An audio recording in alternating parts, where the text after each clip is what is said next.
Right now, somewhere in your house, there is an extension cord doing a job it was never built to do. Maybe it is running to a space heater under a desk. Maybe it has been stapled behind a couch for 3 years, forgotten. The National Fire Protection Association says extension cords alone cause about 3,300 home fires every year, killing 50 people and injuring 270 more. But the test that tells you if yours is one is free and takes 2 minutes, and almost nobody actually runs it. So let's run it right now, together. Grab whatever cord you are worried about most. If it feels warm anywhere along its length while something is plugged in, that is not normal. That is copper working harder than it was ever asked to, and heat is the first sign a fire is building long before you ever see a spark or smell smoke. Keep that feeling in mind. Remember it. We are going to come back to it. Old houses lie to you. They look solid.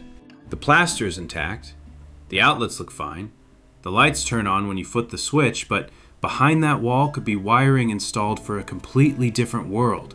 One with no microwaves, no laptops, no space heaters, no window units running all August.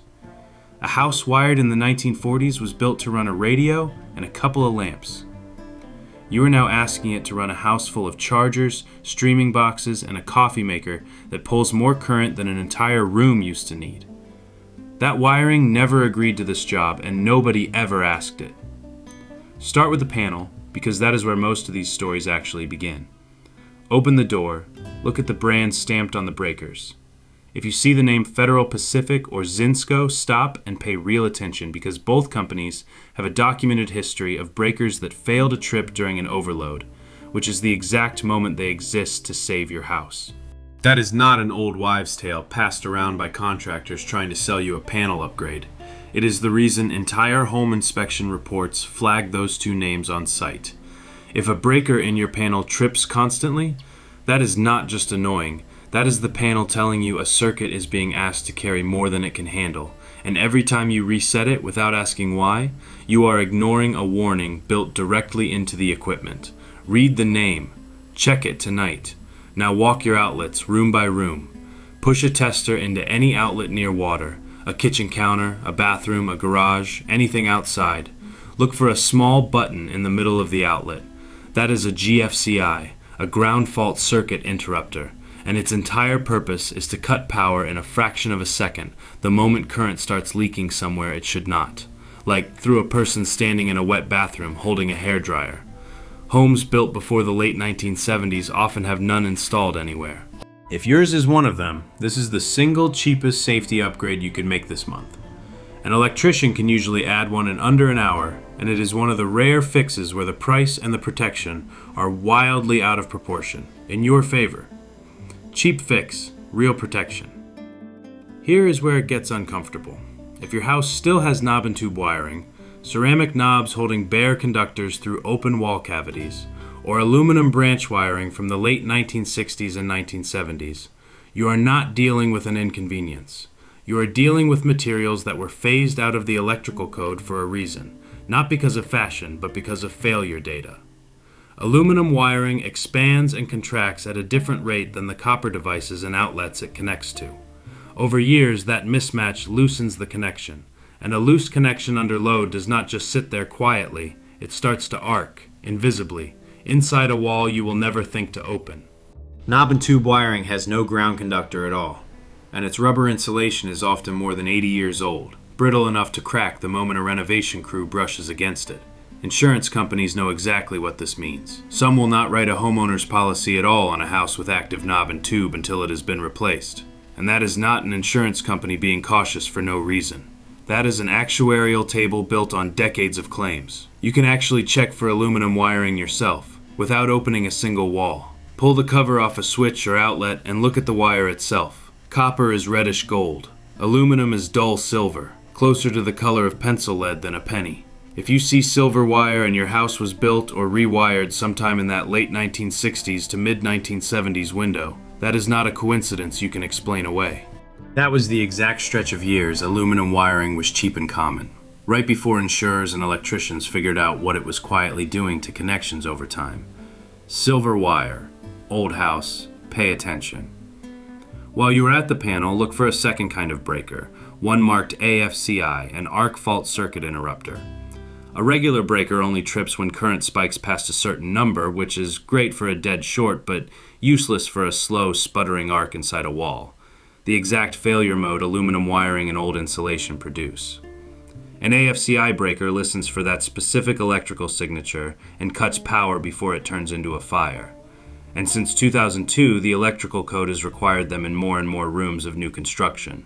Bedrooms first, because that is where people are asleep and least likely to smell anything early. A panel with no AFCI protection at all is not automatically dangerous, but it is a panel making decisions with one less sense than a modern one has.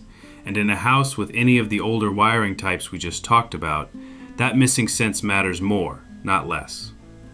Consider a case that shows up in fire investigation reports more than people expect. A family in a farmhouse built in the 1920s had rewired the kitchen and the bathrooms over the years, but left the second floor bedrooms on the original knob and tube. For a decade, nothing happened. Then one January, a space heater ran all night in a child's bedroom, plugged into a two-prong outlet on that original circuit, through a cord coiled tightly under a dresser to keep it out of sight. The coil trapped heat the cord was never built to dissipate. By morning, investigators found the fire's point of origin was that exact outlet, not the heater itself. Nobody in that house had ever felt a warm cord, because nobody had ever checked. That is the entire argument for the 2-minute test, laid out in one plain sentence. Nobody in that house had ever bothered to test for themselves. The failure was invisible right up until it wasn't. Nobody had felt a warm cord, and nobody had checked, until morning came anyway. So test your extension cords the same way you tested the panel and the outlets. Unplug everything from it first. Run your hand down the entire length slowly and feel for cracks, stiffness, or a spot where the insulation looks or feels different from the rest of the cord. A cord that has been pinched under a door for a year or run underneath a rug because it looked neater that way develops hot spots you cannot see from the outside. Never run a cord under a rug. The friction of feet walking over it wears through the insulation from underneath, invisibly, while the rug hides the exact spot where the damage is happening fastest. No rug, ever. Space heaters are the accelerant in an enormous share of these stories, winter after winter. A typical space heater can pull 1,500 watts, which is close to the entire rated capacity of a single 15-amp household circuit, all by itself. Plug that heater into a cheap extension cord rated for lamps and phone chargers, not for heaters, and you have effectively built a heating element in a place that was never designed to hold one. Keep it 3 feet from anything that can burn. Plug it directly into a wall outlet, never into a cord or a power strip. And if the plug, the outlet, or the cord feels warm to the touch while it is running, that heater needs a different outlet tonight. Not next week. Not after the cold snap passes. Generators and EV chargers bring a newer version of the same math into houses that were never built for it. A portable generator run without a transfer switch can backfeed power into your home's wiring during an outage, and that power can travel out through the meter into lines a utility crew assumes are dead. Line workers doing what looks like routine storm repair have died from exactly that mistake, made by a homeowner who thought they were just keeping the fridge running. An EV charger pulling 40 amps for hours at a stretch needs its own dedicated circuit, sized specifically for that load, not a shared line that is also carrying half the house at dinner time. If your panel was sized for a home built in 1985, it was never sized for a car parked in the driveway drawing power all night. Adding that load to an already stressed panel is how a house that had never once tripped a breaker in 30 years suddenly starts tripping one every week, and that new pattern is not the car's fault. It is the panel finally telling you the truth about its limits.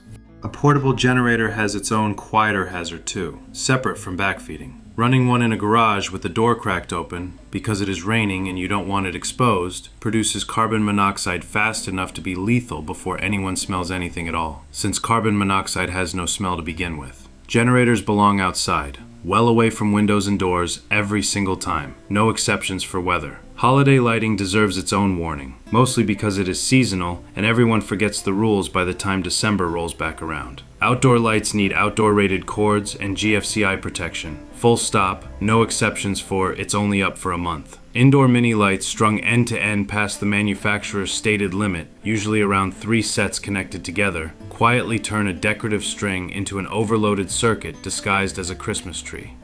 Fire investigators see the same pattern almost every December in older neighborhoods. A string of lights plugged into a cord, plugged into another cord, plugged into an outdoor outlet with no cover, running through wet grass overnight. Any one of those choices is a small risk. Stacked together on the same 15-year-old porch outlet, they add up to exactly the kind of overload that a modern, properly grounded circuit would shrug off without anyone noticing. Smoke detectors are the last line of defense in every one of these stories, and they fail more often from simple neglect than from any actual design flaw. A 10-year-old detector has a battery and a sensor both nearing the end of their rated life, whether or not you remembered to swap the battery on schedule. Test the button monthly. If it chirps, replace the battery that same day. Not this weekend, not after you finish what you're doing.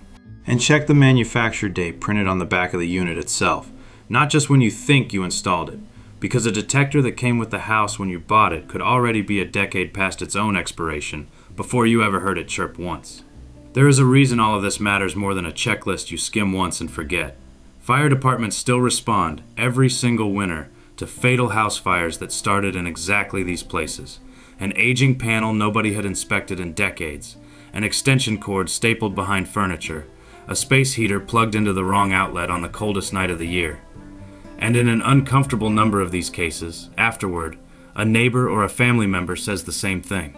They had a feeling something was off for months before it happened. The lights flickered every single time the dryer kicked on, and everyone in the house just learned to live with it as a quirk of an old building instead of a warning. An outlet felt warm once, and nobody mentioned it again. That feeling was the 2-minute test, sitting right there the whole time, unused. So here's the actual ask, and it costs you nothing but a few minutes tonight. Walk your house once, start to finish. Now. Feel every extension cord you can find, open your panel, and read the brand name stamped on the breakers inside it. Push the test button on every GFCI outlet and every smoke detector in the building. None of it requires a tool, a call, or a dollar. The only expensive part of tonight is what happens if you skip it. Was 2 minutes really too much to ask, compared to what a fire actually cost the people who lived there?